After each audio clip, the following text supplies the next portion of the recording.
Good afternoon and welcome to OC Spotlight on Channel 39. I'm your host, T. Sorensen. Thank you for joining us. We have a great show for you today. Please help me in welcoming Elizabeth Veneman, creator and producer of St. Victoria's Academy, a fictional radio show about mysteries that occur at a school of magic. Elizabeth, what is St. Victoria's about? Well, thank you for having me, first of all, T. St. Victoria's is, as you said, it's about mysteries that occur around a school of magic. More specifically, it's about three girls who attend said school, St. Victoria's. And it's about them coming together and learning how to be a team while also tripping over and eventually uncovering these mysteries.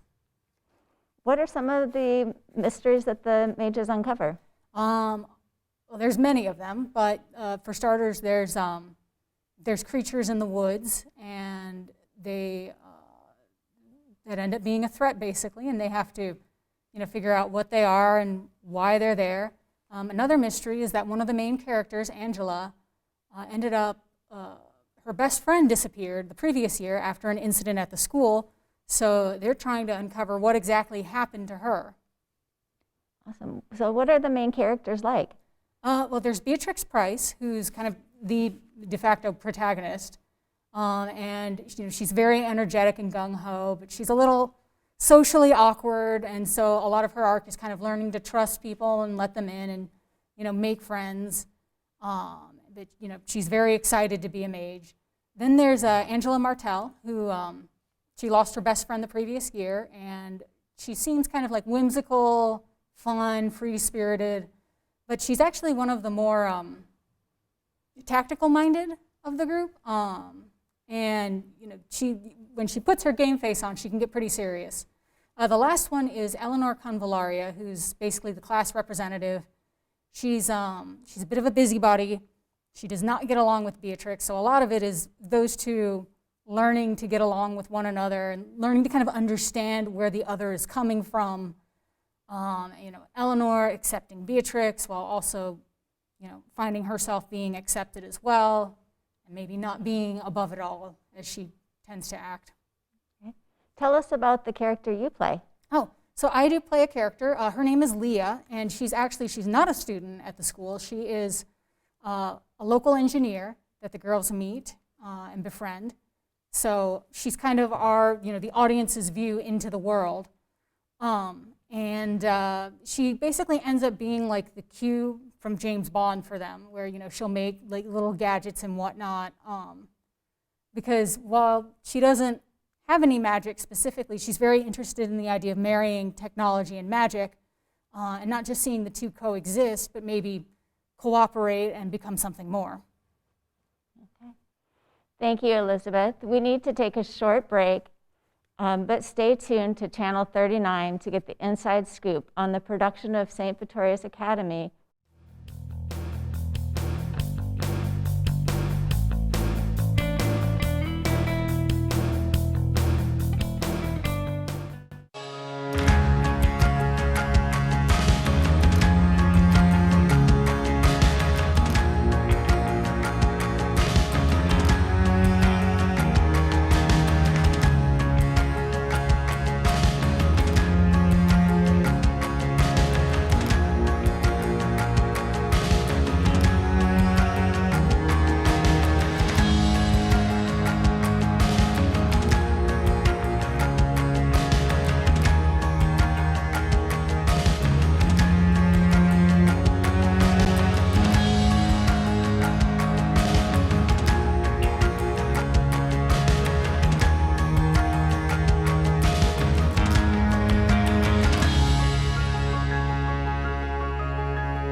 Thank you for joining us for the second half of OC Spotlight.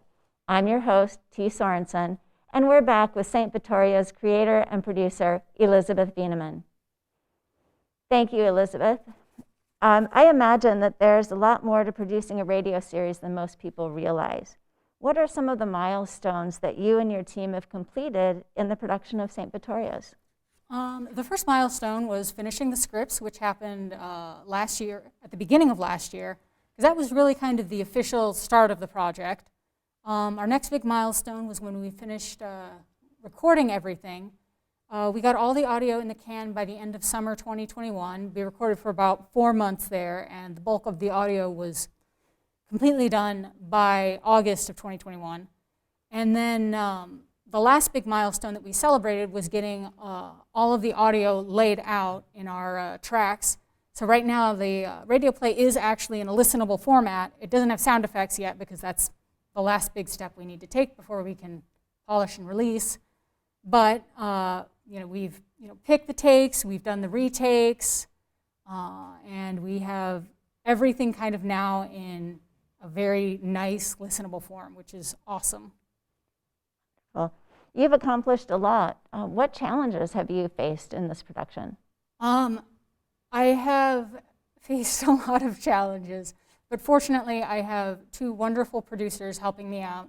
So whenever I do face a challenge, like maybe I'm not sure of what to do on a specific, maybe we've run into something where something doesn't come across right in audio. I have 2 wonderful, people I can talk with, and they're basically like soundboards, so I can bounce ideas off of them. Okay. So as you near the end of your journey on this production, what are some things that you want to do in the future? I'd like to take a break. First things first. I would like to take a breather, and then think on it before doing something else in the future. I don't know if it's going to be another radio play or if I'm going to be open to doing like something different, but I do like a challenge, and as tired as this project has made me with all of the many challenges, it's good. Thank you, Elizabeth Veneman, creator and producer of St. Victoria's Academy, for joining us on OC Spotlight today. And thank you for watching. See you next time on OC Spotlight.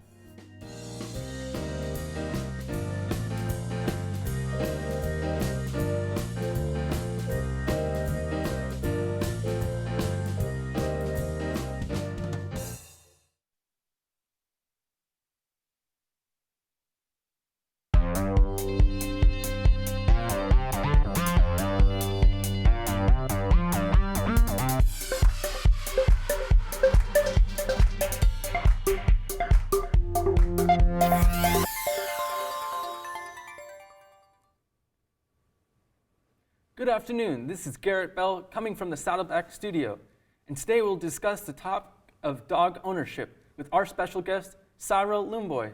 Cyril, welcome to the program. Hi Garrett, thank you so much for having me. Well, today we're going to be talking about your dog. Now, if you could just give me a brief description of them, their name, their breed, and their age. So Karu is a Shiba Inu. He is about 3 years old. Awesome. Now, what does Karu actually mean? So Karu actually comes from karumeyaki. It's a type of a Japanese dessert. It's a lot of caramel and crunchy, so it's pretty sweet. Oh, that really is sweet. Now, what about your pet history? What type of other animals or dogs have you had? So I have always been a dog lover. Back in the Philippines, I kept aspens. Basically, they're mutts, and Philippines doesn't really have much of an animal control situation, so you could adopt a dog from the streets. And that's what I've been doing. That's what I did back in the Philippines. So I had about 3 of them. Ah, I see. I bet you that was a really good learning experience. Now, what are some of the traits of Karu that you've noticed after owning him for a while? So the very first thing is Shiba Inus are known to be very skittish, shy, and not that social. So it would take a lot of time, and it did take a lot of time for Karu to warm up to us and to be affectionate. So if you're looking for a dog who's quite independent, Shiba Inu is the breed. I see. Now, how did you go about getting him to socialize more? Back when Karu was a puppy, we would take him to a puppy training in either Petco, PetSmart. So what you do there is have Karu and other puppies socialize. Funny enough though, Karu would still just stay in his own corner and not socialize. I see. Now, what'd you do about curbing, not only that behavior, but like making him into a better dog? Honestly, it's it's more of our being patient and taking care of Karu and looking at, observing him closely. Since he's very shy, it's hard to get him out of his crate. It was hard to get him out of his crate before, but a lot of patience and then rewarding him when he does, come up and play with you. So rewarding positive reinforcement. That's something we have been doing with Karu. Ah, I see. Positive reinforcement is pretty important with dogs. Now, any major events in Karu's history, or in your history with Karu? Yeah.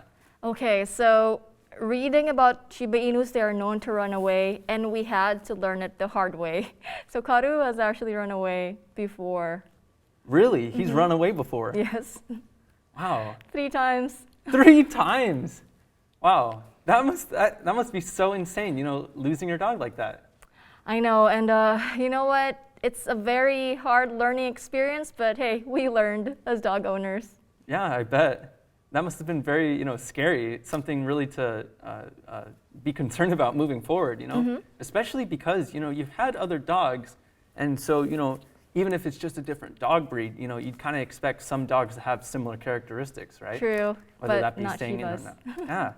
Well, that opens up a very interesting topic, about losing your dog. Now, I'd love to hear more about that, but first, let's go to a commercial break.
Welcome back to the program, everyone. Well, Cyril, you were just telling me about how your dog actually, Karu, actually ran away.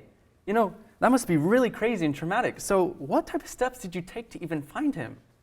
All right, so when he ran away, the first thing I did was Google, what steps I should take. And the very first thing that popped up was actually to have posters and to post them in the area where, we lost Karu.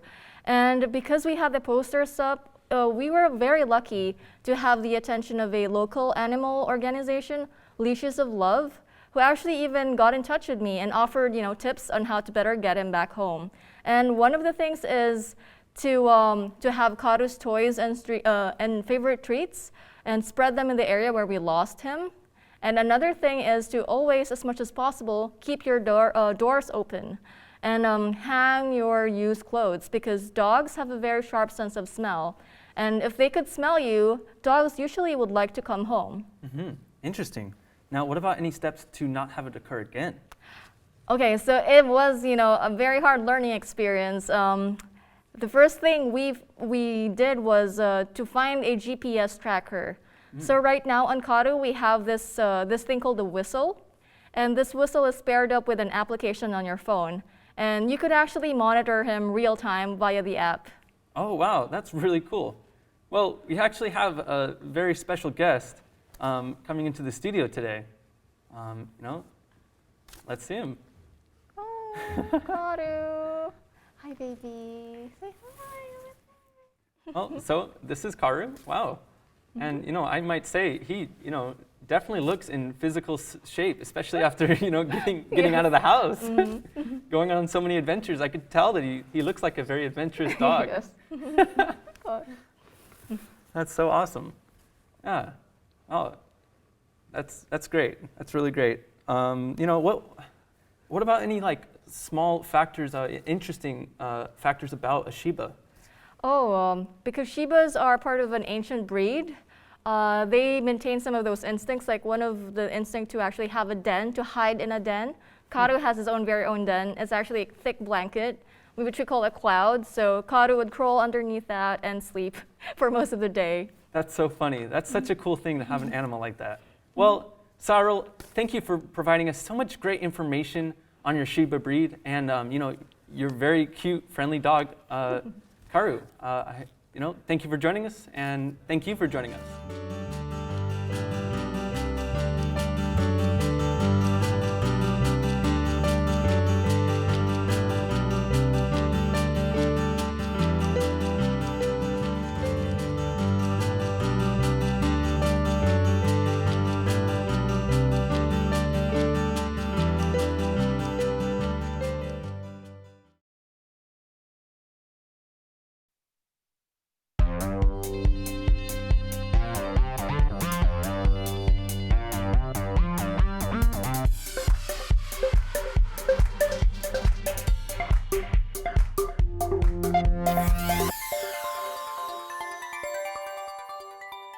Hello and welcome back, South Orange County. I'm your host, Adrian Alzamora for OC Spotlight on Channel 39. Tonight on the show, we have a very special guest live in our studio. Please welcome professional background actor Corey Bowman. Corey, thank you so much for being here. Thank you for having me. So Corey, I have to ask, what is your exact role as a background actor and how did you find out about it? Yeah, so I've been a background actor for about 6 years now, and I actually got booked on my first job when I was sitting in a parking lot here at Saddleback. But the role as a background actor, or also known as an extra, is to help fill the world of a TV show or movie.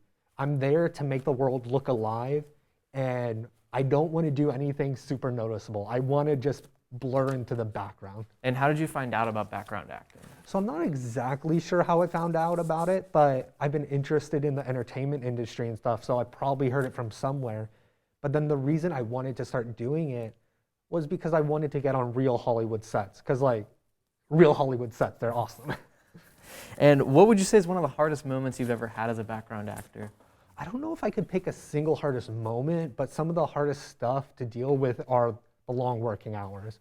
Like not including driving, especially because I live in Orange County and I have to go work in LA. I had a 16-and-a-half-hour day. It was like an 11 a.m. call time on a Friday. Then I got home at like 6 a.m. on a Saturday. And that sucked for me because I had a Saturday class at the time and I had to go to the class because I had a midterm that day. And wow, that sounds insane. I also have to ask, what is some of the more confidential works that you've been on? Is it very confidential? Yeah, so generally, I'm not supposed to really talk about the stuff, especially before it airs. Some shows will shoot under a fake name, like the show, but the names aren't secret. You can just look them up. I know the show SWAT shoots under a fake name. The Mandalorian shoots under a fake name. And then definitely, I won't, my mom or my family, I'll definitely kind of not tell the whole truth about the stuff I'm doing. But then other background actors, we're all in the same boat. So I'll definitely talk a lot more to them about stuff I wouldn't say to other people. And really quickly, I have to ask, what's the wardrobe like on set? Yeah, so probably 90% of the time I wear my own wardrobe. The outfit I'm wearing right now is something I probably wear a lot. I've probably worn this exact thing more than a dozen times.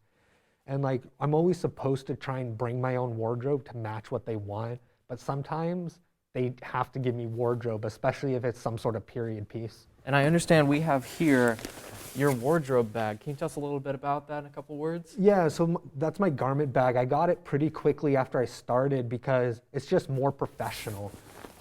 Instead of showing up to a set with my clothes rolled up in a ball in my backpack, I got a garment bag to be more professional about it because it is a job and that's what I want to treat it as. And would you say that working in different time periods would also make it difficult because you don't have that kind of wardrobe? Right. So I've worked I was in a 1940s show a lot, and obviously I don't have 1940s clothing. So they gave me a wardrobe that I wore for that whole show, which was really cool. Amazing. And I'd love to hear more, but we got to go to a quick commercial break. Don't go anywhere. We've got an amazing background actor, Corey Bowman. Thanks for being here. Stay tuned. We'll be right back.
Welcome back, everybody. We're here tonight with Corey Bowman. Now, Corey, as I understand it, the recent pandemic has made it rather difficult to be filming on Hollywood TV sets.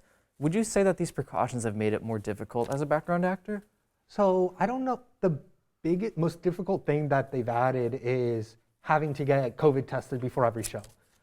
So that'll just be a day where I can't be working, but it's definitely worth it, not only to keep myself safe, but for the shows. Because if there's some sort of outbreak on a show, they might have to shut down a whole production for like almost a month. And that's gonna cost them a lot more money than just getting everyone COVID tested before working. And would you say you're getting less gigs because of COVID? So I'm someone there's only been a short amount of time that I've done this as kind of full time.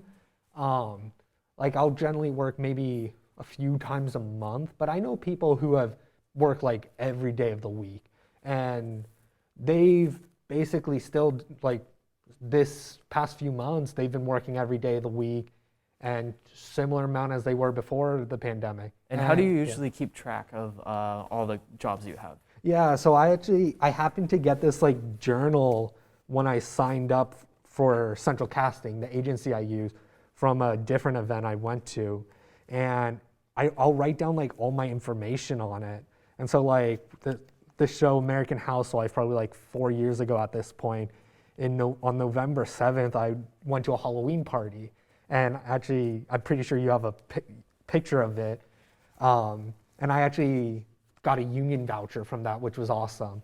And so just this book, not only writing down all my details in it, I also have a list of all the productions I've been on, which is just a cool thing to know. And would you say you're gonna ever have any speaking roles in the future?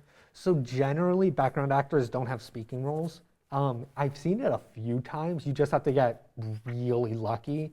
The closest I have spoken once, because they were just refilming the scene with multiple different variations, and I happened to speak during one of the takes, but they didn't end up using it. But that's the closest I've been to actually speaking on a big show. And would you just kindly list for us the number of shows that you've been on? Yeah, so I've been on probably over 40-something productions. And I say productions because I've done music videos and TV shows and stuff. I haven't done any movies. We'll see you on the movie screen eventually, I'd say. Well, that's all the time we have today, folks. Corey, thank you so much for being here. From Saddleback Studios, I'm Adrian Zamora. This has been OC Spotlight with Corey Bowman. Thank you.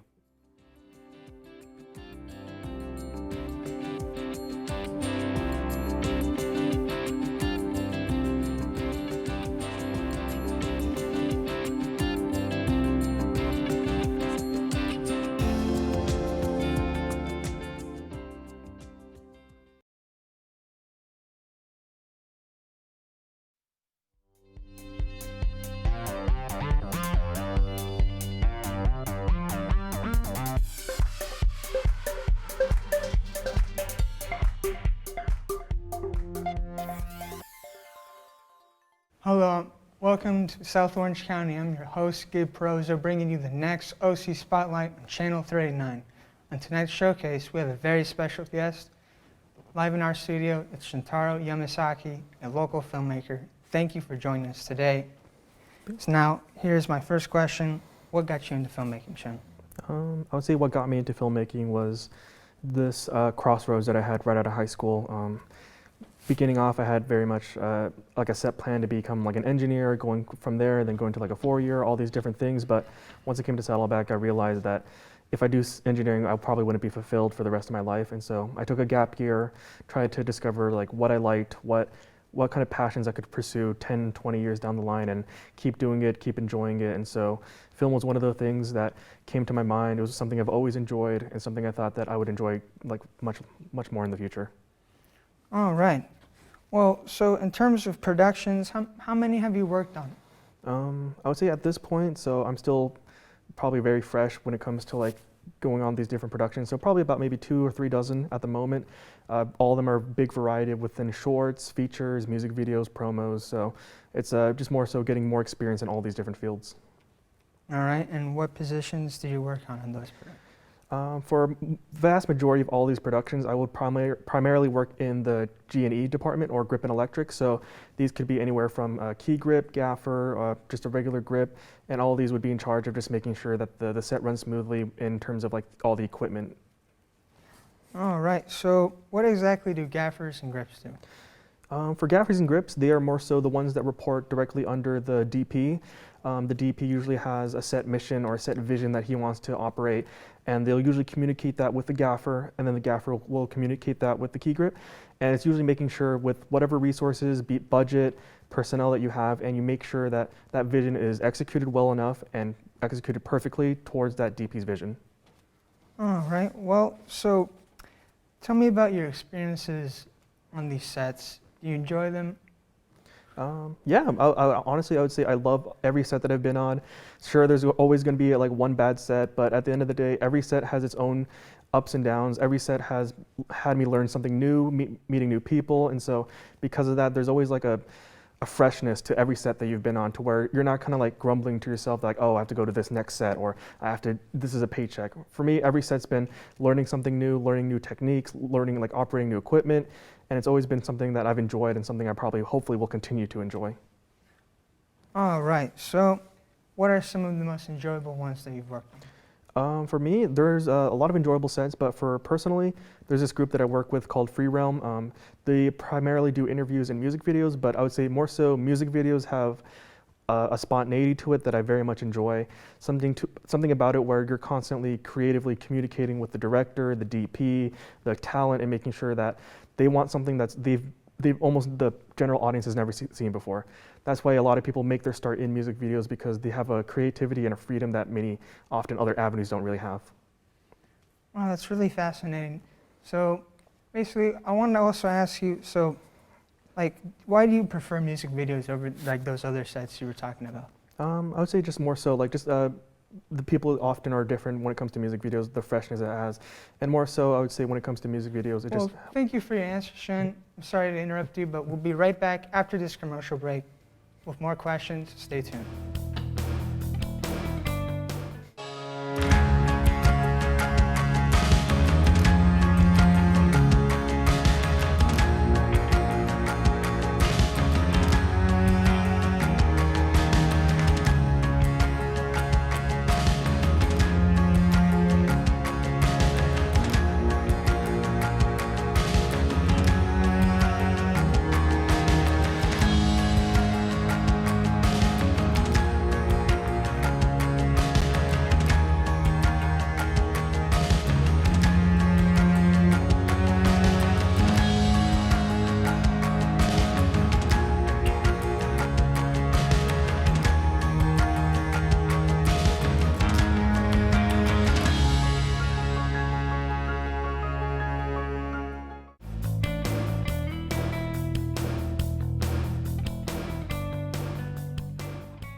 And we're back. Thank you for staying tuned through the break. I'm your host, Gabe Perozzo, and this is my guest, Shintari Misaki. Now, tell me, what advice would you give to somebody starting out? You know, somebody who's interested in filmmaking but is unsure, what exactly they want to do on set.